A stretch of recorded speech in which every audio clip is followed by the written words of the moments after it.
This week on Ebert and Roeper and the movies, I can't believe it. What are you doing here? Sylvester Stallone meets Rocky Balboa. Clint Eastwood is one tough French cop. Je sais ce que tu penses.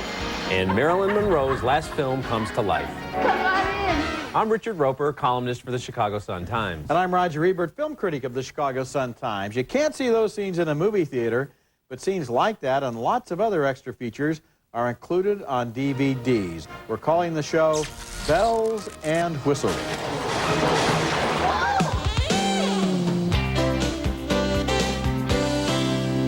If you don't already have a DVD machine, there may be one in your future. Their popularity has grown twice as fast as videotape decks, and they've become the fastest-selling video consumer item in history. Maybe that's because the DVD picture is twice as good as tape. There are already 13 million DVD machines in use, with many models priced below $200. But the great picture and sound are not the only reason movie lovers love them. DVDs are an ideal medium for all sorts of extras for buffs. For example, the Platinum Edition DVD of David Fincher's Seven is jam-packed with bells and whistles, including this alternate opening. Is there something the matter? Oh, no. No. It's just everything is so strange. If you're a fan of Oliver Stone's JFK, the DVD features a director's cut that is 17 minutes longer than the original version, plus another 50 minutes of deleted scenes. Within minutes, false statements and press leaks about Lee Oswald circulate the globe. The official legend is created and the media takes it from there. Christopher Guest's hilarious comedy Best in Show comes with an array of bells and whistles, including this alternate ending featuring dog show winners Eugene Levy and Catherine O'Hara, who hope to parlay their success into a series of lucrative endorsements. We had a lot of shifty offers. We were asked to put our name on a pooper scooper, the Fleck Poopy Flicker. Life is probably too short to look at all the outtakes and alternate endings from every movie ever made, but when you're really interested in a movie, it can be fascinating to take a look at some of the alternate footage. And directors like Oliver Stone even use the DVD as an opportunity to almost remake their films. Yeah, Stone is on record as saying that he thinks DVD is what's going to last, and that when he's 80 years old, he may recut JFK again. I don't know who will be the killer this time I think he's added half an hour to his DVD of Nixon. Yeah, he has, exactly. And now I've got some favorites of my own. It's a real treat to see some of these characters come to life again in scenes that didn't make it into theaters. The Austin Powers DVD has several very funny scenes that didn't make the original version, including this argument over a briefcase. You're $832 short, baby. I had to buy the case. Ah, so in essence, I'm buying the case. But what if I don't like the case? It's a nice case. No, it's a lovely case. It's offending. I like the case. You did see snippets of Tom Cruise's infomercial in Magnolia, but on the DVD, the infomercial is shown in its entirety. Learn how to make that lady friend your sex-starved servant. And check out the alternate ending they considered for Independence Day. Doesn't anyone have any missiles left? As if Independence Day had any believability to lose in the first place. But if you think of ID4 as the ultimate summer popcorn movie, the DVD with an entire second disc of bells and whistles is like a big box of Junior Mints to go along with the popcorn. You know, I talk to people who just devour these DVDs. They look at all the different stuff, and they even go searching for Easter eggs and other hidden things that are somewhere on the disc. Sure. And they really get into the movie to such a degree that you're baffled when you're trying to talk to them, because they know you have to see the DVD, yeah, you have too. to see it yourself in order to know what they're talking about. But the point is, as you made earlier, Roger, that you got to really like the film. If you like the film, you really get into this stuff. Now, for example, the DVD of the first Superman with Christopher Reeve includes auditions by a roster of would-be Lois Lanes, including Stockard Channing, Ann Archer, Susan Blakely, Deborah Raffin, and Margot Kidder, who won the role. Well, just how fast do you fly? Oh, I don't know, really. You know, I've never actually timed myself. Say, why don't we find out together? And just how do you suggest that we do that? And Sean Penn talks about playing Spicoli in Fast Times at Ridgemont High. It was a lot of fun, you know. You're working with a lot of people your own age who are also just starting out. You know, Sean Penn's not much on doing publicity, so he must have a real fondness for that character to appear all these years later in a documentary about Fast Times. If we could only get him to play Spicoli at age 40, maybe that'll be next. That could be an idea for a great movie, because Fast Times at Ridgemont High introduced so many new stars. Yeah. That was like the American Graffiti of the 80s. Of the early 80s. You can even go behind the scenes in animation, where in a way there really aren't any scenes to go behind because animation is all in 2 dimensions. Look at this new collector's DVD of Fantasia. Walt Disney originally wanted a segment based on the Ride of the Valkyries, but on the eve of American participation in World War II, here's what the studio decided. It was perhaps considered too Germanic a piece to be inserted in any future Fantasia. And here's a different generation of animation. The Chicken Run DVD has special features showing how the famous Aardman animators created the world of Tweety's Farm. Stop-motion animation is the process of placing a model in front of a camera and taking a picture. Then, moving that model and taking another picture. Repeating the process 24 times yields 1 full second of animation.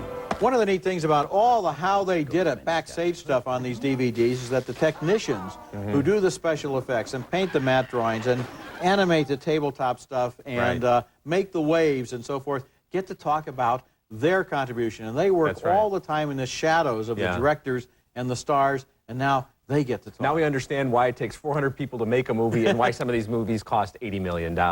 Coming up next, the answer to how did they do that on a whole lot of other movies.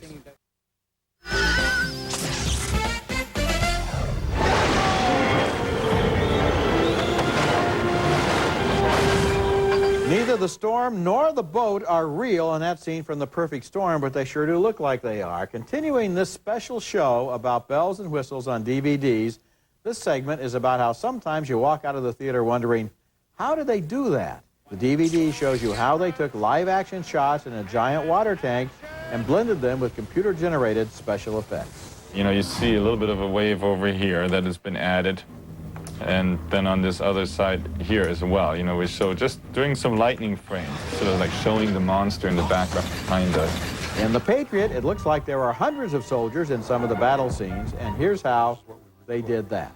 So we finally wound up essentially having to get rid of the whole battle that was being seen out the window and replace it entirely with computer graphic soldiers and explosions that we cut from other takes. Alfred Hitchcock didn't have computers when he made The Birds in 1963, but moviegoers were amazed by the way he got those birds to behave so ominously. On the DVD, there's a new documentary interviewing people who worked with him at the time. These kids, they'd tie the birds to the back of their collars, and they'd be flapping and carrying on, and it was quite terrifying, really. But how else could you do it? Sometimes I know people wonder if it really helps to know the secrets behind some of the great shots. And this is my theory. The first time I see a movie, I don't want to know anything. I just want to sit there, and after that, then if I like the movie, I want to know everything. Yeah, exactly. When I saw The Patriot, I had no idea that they had done that, but now that I've seen the movie and enjoyed it, watching it on DVD, it just enhances my enjoyment. In the commentary track on the life and death of Colonel Blimp, Michael Powell, the director, is talking to Martin Scorsese, and Scorsese says, gee, how'd you get 150 extras in wartime? And Powell says, I think if you look carefully, Martin, you'll see that 2/3 of them are plaster of Paris. Not moving around too much. Some movies just cry out for how'd they do it type DVD bells and whistles. For example, The Matrix. When I saw it in the movie theater, I was already thinking about that souped-up DVD version that would come out, and sure enough, it has a terrific package explaining some of the special effects. Each camera has a specific moment in time to fire a frame of film. All that is taking into account the net effect, the total effect of the move. That is a camera coming up to speed, moving at a speed, and coming off a speed. Time traveling in the other direction, the makers of Gladiator show how they created their vision of Rome as it was some 1,800 years ago. We can basically do anything. Given enough time and given enough money, anything is possible. And in one of my favorite tutorials, the makers of The Sixth Sense explain the rules and clues they sprinkled throughout the movie. So when he's out in public, like he's in the restaurant, you look closely when he comes up to the table and he sits down with his wife, he doesn't move the chair. Sometimes bells and whistles are more than just shiny doodads. In the case of The Sixth Sense, they truly enhance the experience of rewatching a brilliantly conceived thriller. You know, that's also the case with the DVD of Fight Club, a movie that I had some problems with when it came out, but certainly there are clues and ideas in that movie that benefit from the 2-disc set that they brought out on DVD. And after I watched all those bells and whistles on the Fight Club, then I did want to go back and watch the movie again. Coming up next, we've talked about a lot of things that are on DVDs, but there are things that only DVDs can do.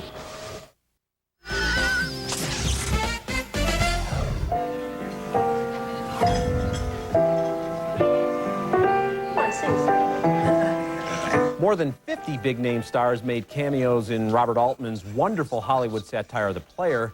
But if you can't remember exactly when Jack Lemmon played the piano, the DVD has a handy feature called Go to My Scene. All you do is click on an actor's picture and you're there. That's an example of one of those cool extras you like to show your friends when you're spinning through your DVD collection. Like this medley of wacky moments on the set of Armageddon. Yo, Houston, what's going on? Maybe he was the wrong choice for this mission. IMCA. You can get your duck stick. Now, the X-Men DVD includes a very cool animated storyboard outlining the train station fight sequence. The 6-DVD set Marilyn Monroe The Diamond Collection includes a disc titled Marilyn Monroe, The Final Days, which includes a fascinating documentary about Marilyn's last and unfinished movie, Something's Gotta Give, from which she was fired, partly because she left the set to sing at JFK's birthday party. Happy birthday, Mr. President. When a DVD provides a fresh look at a great star like that, it's almost as good as J.D. Salinger writing an introduction to the next printing of Catcher in the Rye. A mind-boggling concept. Another bonus that most DVDs offer is subtitles in more than one language. In fact, some of the Hong Kong action classics are subtitled in 8 or 9 languages. Here's another bonus. Even when the film is in English, it often has subtitles in English, which makes them great for the hearing impaired. You can even use the subtitles to settle bets. For example, people have watched Casablanca for years, wondering exactly what Peter Lorre says here when he tells Bogart about the letters of transit. Letters of transit, signed by General de Gaulle. Did he say they were signed by General de Gaulle? How could that be? De Gaulle was the enemy of the Nazis. Okay, let's click on the English subtitles and see what he said. Letters of transit, signed by General de Gaulle. Aha, the English subtitles say de Gaulle. Okay, let's see what the French subtitles say. Letters of transit, signed by General de Gaulle. And that to me almost qualifies as an Easter egg because it's a secret thing that most people will never figure out, which is that the subtitlers couldn't agree on what Peter Lorre said. DVDs also let you listen to the same movie in different languages. Here's Clint Eastwood in Dirty Harry in English, French, or Spanish. He's one tough hombre. You've got to ask yourself one question. Do I feel lucky? Well, do you, punk? Tu l'attends ou pas? ¿Qué me contestas, eh? And some discs allow an easy comparison between the screenplay and final film. Here's an example from Taxi Driver. I realize now how much she is just like the others, cold and distant. Now, not everybody is going to want to do a line-by-line comparison of a screenplay, but it's great if you're doing a class assignment or learning how to write screenplays or studying acting, because you can see a little better what kinds of personal styles and spins the actors are adding to the words. And I love the subtitle thing, because Marlon Brando sort of famously mumbles his lines like this. How would you love to have the subtitles with him? One of the best-known bells and whistles on DVDs are the alternate audio tracks. This is where you can hear the director, the actors, the writers, or crew members describing a movie one shot at a time. For example, Tim Burton discussing his 1990 fantasy, Edward Scissorhands. I realized, too, this film could be a result of watching a lot of those K-Tel ads where all these weird products growing up. Looking at this, I didn't realize that the inspiration could be the pocket fisherman. You just have to be yourself. Even critics get in the act. I did a commentary on Dark City, the science fiction epic. What Proyas does throughout this stretch of the film is not to do a lot of tracking or panning or zooming, but to cut from one static setup to another. That was hard work. It took about 8 hours to record that track, although sometimes it sounds like actors just do it in real time, walking in, sitting down in front of the TV, opening up the mic, and with a case of beer right there handy. Yeah, I'd say so. In fact, a classic example of that is in Boogie Nights. It's a brilliant spoof, almost, of these audio commentaries. You got audio tracks here that seem maybe a little bit sloppy, or maybe they're just really entertaining. Mark Wahlberg, for example, keeps complaining that he's got to be somewhere as his cell phone keeps ringing, and John C. Reilly might be playing that drinking game himself. He seems rather lubricated as he rambles on to director Paul Thomas Anderson about Burt Reynolds. He was so much older than everyone else in the movie for most of the scenes that he was doing, except for like Bob Ridgely and Philip Baker Hall. He rose to the challenge. You know, he was kind of like he was really out of his element. and leave it to the members of Spinal Tap to stay in character as they provide commentary about that landmark mockumentary. Such a waste of nice flowers to put them on a dead bloke's headstone. Well, you're going to put it on a live bloke's headstone. Oh, that's a good point. Yeah. I have to say, I much prefer these creative audio commentaries to the producer and director saying things like, Tom and Meg were great to work with, or we had such a hard time getting that shot. I like when they add a little more to it. Yeah, you know, sometimes there are spontaneous moments that are really touching. For example, in the commentary for Nashville, Robert Altman sees a scene involving Tommy Thompson, who was his assistant director for 30 years, and who had died just a week before he recorded that track, and he begins to talk about Thompson, and you realize you're really in the moment with the director talking about a colleague. And it's not like they're doing 7th or 8th takes on that. You're getting the raw, spontaneous emotion. Okay, coming up next, a very popular feature of DVDs nicknamed Easter eggs. I did it. It's a sign that's meant to tell you what the freeway is doing up ahead. And it seemed like a perfect metaphor for me for a sign who can tell you what's going to go on up ahead in your life. Steve Martin explains the inspiration for L.A.'s Story in a feature not listed on the DVD menu for that movie. It's an example of an Easter egg, a hidden treasure that might not be listed or detailed anywhere on the DVD box or even in the press materials, but it's well worth the hunt. For example, in the DVD of the first Rocky, go to the main menu, click the up button until the Rocky logo appears. Now hit enter and you'll kick off a 3-minute feature in which Sylvester Stallone meets his creation face to face. If we had to do it all over again, is there anything you'd change? Yeah, you kidding? I would never drink them raw eggs again. And show a little patience when you find the color bars in Magnolia, and they'll eventually lead you to an outtake of Tom Cruise cracking up in a scene about a dead dog. I mean, when I got to the hospital, no one would listen to me. I was saying, hey, you know, Pookie's in trouble here.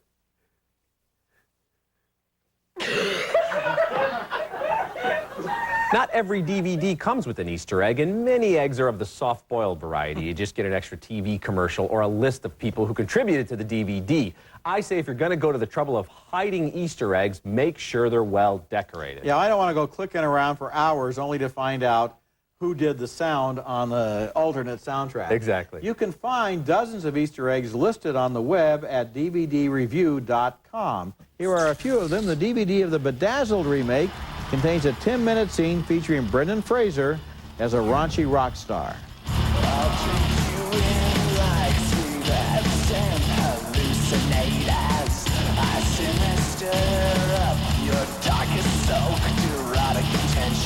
And from Being John Malkovich, here's one of my favorite Easter eggs. See what it says? Now look what happens when you press it. I wonder if it's cheating to go to the web to find the Easter eggs instead of spending hours clicking all over the screen. Go to the web, save some time. You know, I do love this stuff, but sometimes the Easter egg hunt is so complicated and tedious, I just do want to go back to watching that movie. You're supposed to be able to find all kinds of hidden extras, for example, on the Independence Day DVD by highlighting the main menu entry, but then you have to press the right button arrow, then you have to enter the ship while pressing the numbers 7 and 4 on your remote. I kept failing in my mission. I finally just gave up on it. Is there such a thing as too many bells and whistles? You betcha. Some of these DVDs throw in everything but the kitchen sink, and then they add the kitchen sink. For example, the multi-disc sets for Brazil and for Terminator 2. Those are two of the landmarks of DVD production. Coming up next, we each name our favorite DVD. Now Richard and I are both going to select our personal favorite DVDs, not just for the bells and whistles, but overall. And my choice would be the DVD of The Third Man, one of the greatest films of all time. For one thing, it looks great. Look at this comparison between the picture they started with and what it looked like after they restored it.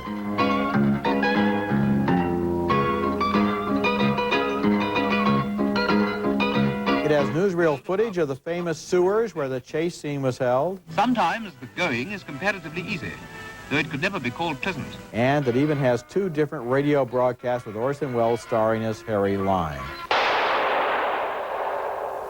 That was the shot that killed Harry Lime. A great disc for a great movie. My favorite DVD of the moment is the awards edition of American Beauty, which augments one of the best films of the last several years with more than 3 hours of bells and whistles, including an illuminating documentary, production notes, commentary from the director Sam Mendes and screenwriter Alan Ball, and even a DVD-ROM feature that lets you watch the movie, read the screenplay, glance at the storyboard all at once. It's like taking a film class on your home computer. And a lot of these DVDs also have links, so if you happen to be watching them on a computer, you can click the link and go to a website that tells you even more. There's no end to it. That's it for this special show. Remember, you can hear our reviews and get a list of all these DVD titles at ebert-roeper-movies.com and read us in print at suntimes.com.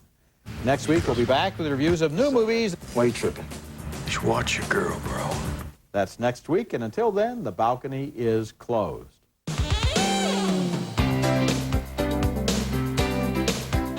There's never been a better time to join America Online. I planned all my vacations. Get driving directions. Email, it's fast, it's easy. America Online. Call 1-800-4ONLINE. Sometimes it seems there's just not enough minutes in the day to do everything you need to do and still make your family dinner. Pull it all together with Manwich. Some home pregnancy tests aren't as clear as they could be.